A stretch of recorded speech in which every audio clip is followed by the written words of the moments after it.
Let's go, briefing de ta semaine. Du coup, dans cette vidéo, je vais t'expliquer un petit peu comment j'ai agencé celle-ci.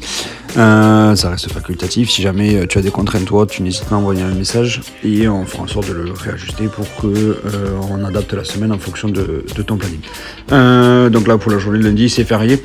Je t'ai remis, d'autant plus que c'est le début du suivi, donc ça va te permettre de pouvoir prendre en compte la programmation, de pouvoir prendre le temps de tout lire, tout comprendre et m'envoyer un message si jamais il y a des choses qui sont incomprises. Donc du coup, on attaque la semaine mardi. Là, tu vas avoir une première séance training avec un finisher et le warm-up en début de séance. Tu retrouveras une vidéo briefing séance sur cette journée-là qui t'explique en détail le contenu de celle-ci. Pour la journée de mercredi, on est sur de l'endurance fondamentale. Donc là, l'objectif, c'est de faire un travail qui va te permettre de pouvoir récupérer plus facilement, ça ne paraît pas, mais c'est un travail qui est primordial, donc c'est de la très basse intensité.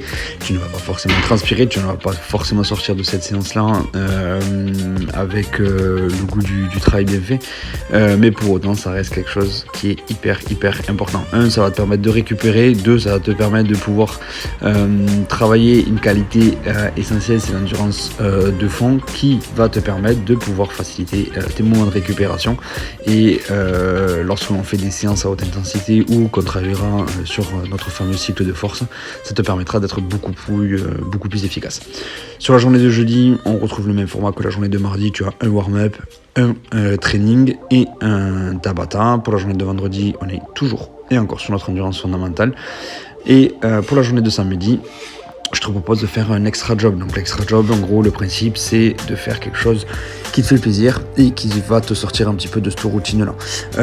C'est quelque chose qui peut être fait en mode loisir comme en mode allez, j'y vais pour me dépenser. Donc ça peut être une sortie vélo, ça peut être une sortie course à pied, une sortie montagne, une sortie à la piscine, peu importe, tu choisis, tu te fais plaisir.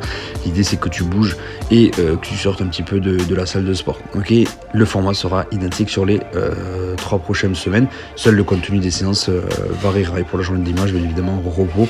Quand je dis repos, c'est repos total. C'est aussi hyper important que tu te reposes, sinon tu vas accumuler la fatigue, les séances seront moins bien faites du moins, et on a plus de risques de blessure ou d'être à côté de ce que l'on recherche à développer plutôt que d'être sur quelque chose de bénéfique.